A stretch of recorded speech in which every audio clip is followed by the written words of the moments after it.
So how about the election on Tuesday? A little light topic, right? Now, it's election season. So when I say the election on Tuesday, I don't know if you know for sure which one I'm talking about. Because this upcoming Tuesday, our southern neighbors in the United States will be voting for their midterm elections, which are very, very important. They don't get quite as much attention as the presidential election, but the midterms are going to be a big thing this year. But actually, I'm not talking about the upcoming election on Tuesday in the United States. I want to talk about the election that happened this past Tuesday in Israel. It was the fourth election in 5 years. It's a lot of elections. Now, before you think that that's too many, as a colleague of mine noted, I think it's worth pointing out that if you complain that Israel has too many elections, 4 in 5 years, we should note that the last Palestinian Authority election took place in 2006. And there hasn't been one since, and that was when Hamas took over in the Gaza Strip, and the Palestinian Authority and Fatah stayed in the West Bank. Now, the new government is not yet finalized. There are some formal steps that need to be done, but it seems very clear that Benjamin Netanyahu will be the next prime minister of Israel. And he will lead a conservative government coalition that's going to include parties from the ultranationalist religious movements, and in general, a right-wing party. It's a major change from the current government, which defeated Netanyahu last year in 2021, headed by Prime Minister Yair Lapid. And it was a centrist government coalition that included some parties on both the right and the left, even an Arab party as part of the ruling coalition. Now, I don't generally believe that rabbis should speak about politics explicitly from the bima, and I generally, as a rule, try to avoid it. Also, I tend to break some of the rules, including some of my own on occasion. But in general, I think rabbis should talk about values and not politics. So I'll try my best. Backing up a bit, giving you a little bit of history on the Netanyahu family. And I really am a big fan of the Netanyahu family. It's a tremendous family. If you don't know, Benjamin Netanyahu is just one of 3 brothers. He is the middle brother. And their father, Ben Zion, was an academic. He was a history professor for a number of years at Cornell University. He was a major scholar of Spanish Jewry, and he was very active in the Zionist movement throughout his life. At one point, he was even the personal secretary and close confidant of Zev Jabotinsky, who again is a major figure in the Zionist movement. And his eldest son, Yonatan Netanyahu, might be a name you're also familiar with. He was a commander of one of Israel's most elite commando units. And in 1976, when terrorists hijacked an Air France plane that was departing from Tel Aviv to Paris, and they diverted it to Entebbe, Uganda, where they held 106 Jews as hostage, demanding the release of certain terrorist and Palestinian prisoners. Yonatan Netanyahu led the raid that successfully freed and saved 102 of those 106 hostages. It was a tremendous success, and yet in it, Yonatan was killed. He was the only casualty among Israeli forces. He really is a hero of mine. Too many leaders lead today from behind, sending others to do the work. And Yonatan is an example of a leader leading from the front. But it's worth mentioning that actually all 3 Netanyahu siblings, all 3 brothers, once served in this elite unit during their military service. The youngest sibling, Ido, once he left the military, went on to medical school. And not only is he a doctor, but he's a published author and now a playwright. And then comes Benjamin, the middle son. He served in the Israeli army for 5 years before returning to the United States, where he went to study at MIT. Eventually, he got into politics. Eventually, he served as Israel's ambassador to the United Nations, and later he was elected to the Israeli parliament as a member of the Likud party. And he really very quickly became a rising star both in the party and in Israeli politics. He served as prime minister from 1996 to 1999. And then again, a decade later, he began his second term as prime minister in 2009. And that term lasted for over a decade, until last year. And now it appears he just has to dot a few I's and cross some T's, and again, he'll be Israel's prime minister.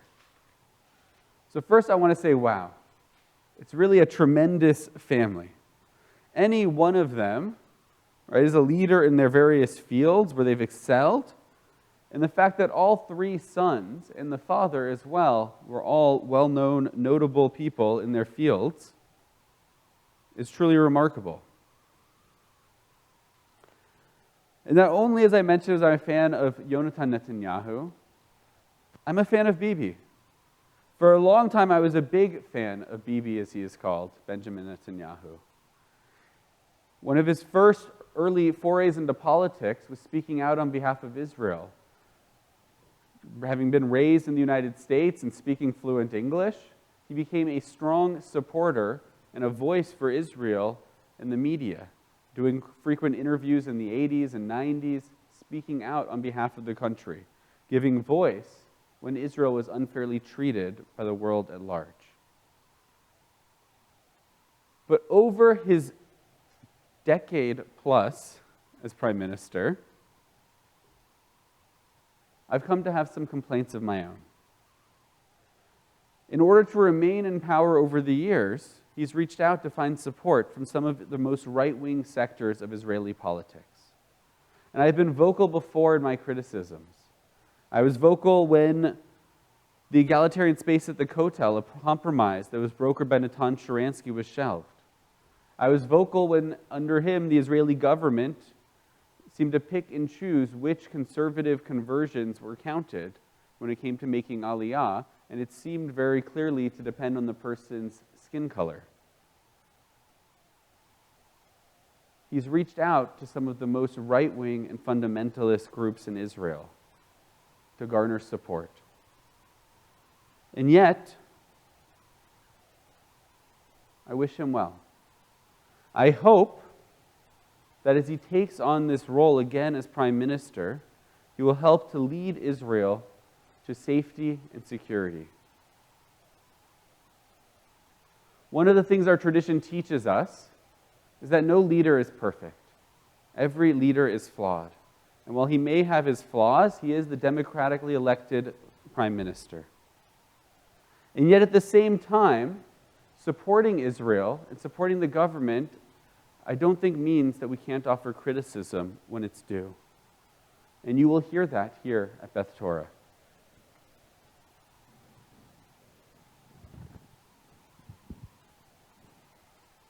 And yet at the same time, we have an obligation, even when we disagree. Turning back to our Parsha for a moment, we'll do this participatory. Abraham went on a journey, Lech Lecha. Who did he go with? So Sarah, his wife, went with him. Who else? Lot, okay? Who is Lot? His nephew. Excellent. And they brought with them, they had their herdsmen, and over the course of time, they gained cattle and sheep and gold and all sorts of things. And in our Parsha, there's a point where it says that their people were quarreling with each other. The land and the space was too small for Avraham and Lot to both exist in the same space. So what do? They split ways. They disagree. They have issues, and they go their separate ways. But then what happens in our Parsha?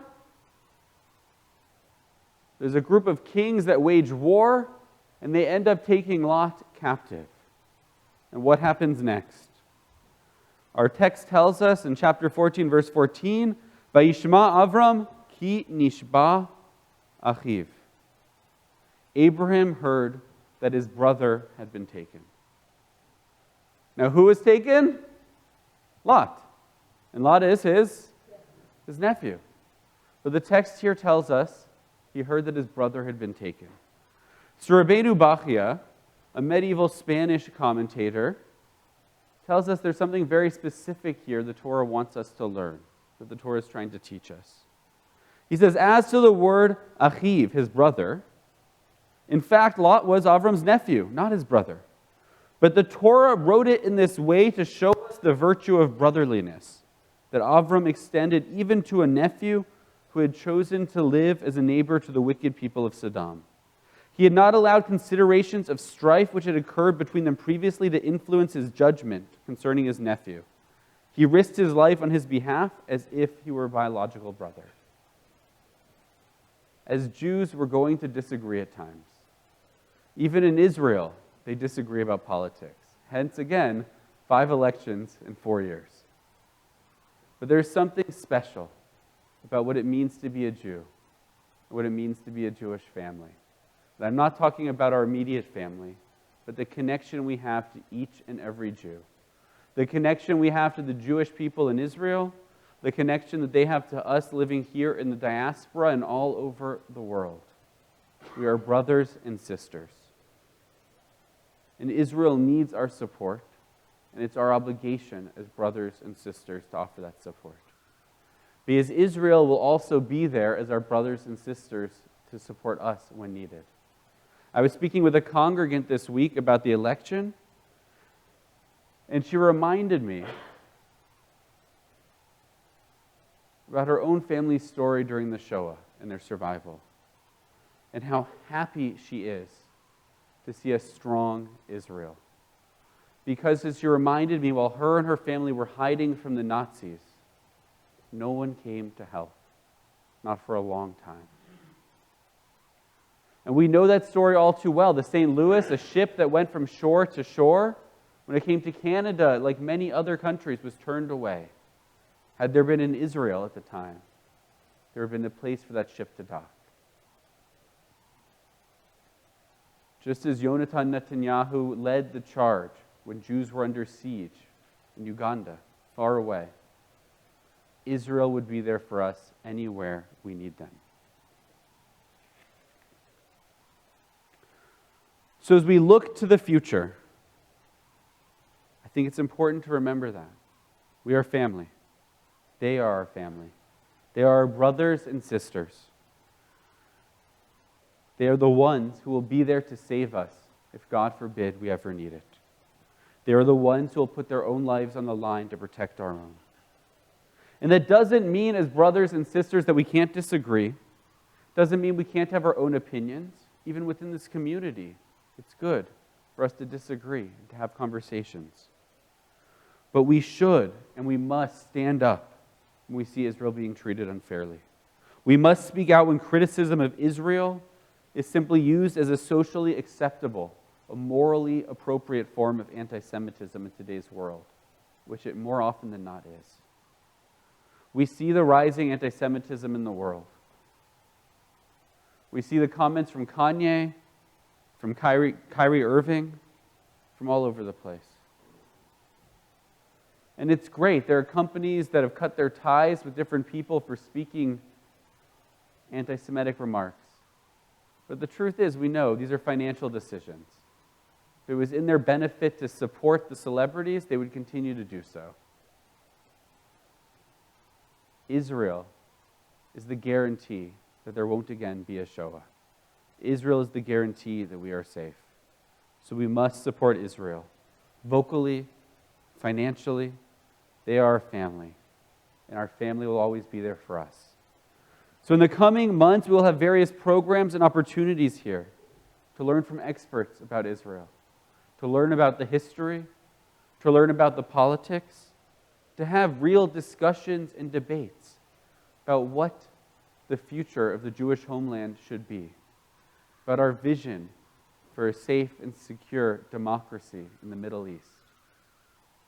But in all of this, in these conversations and discussions, we will stand with Israel.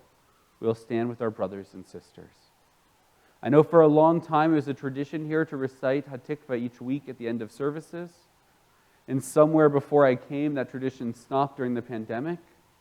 Starting today, we're restarting it. Israel is our homeland, and we will say that each and every week. Shabbat Shalom.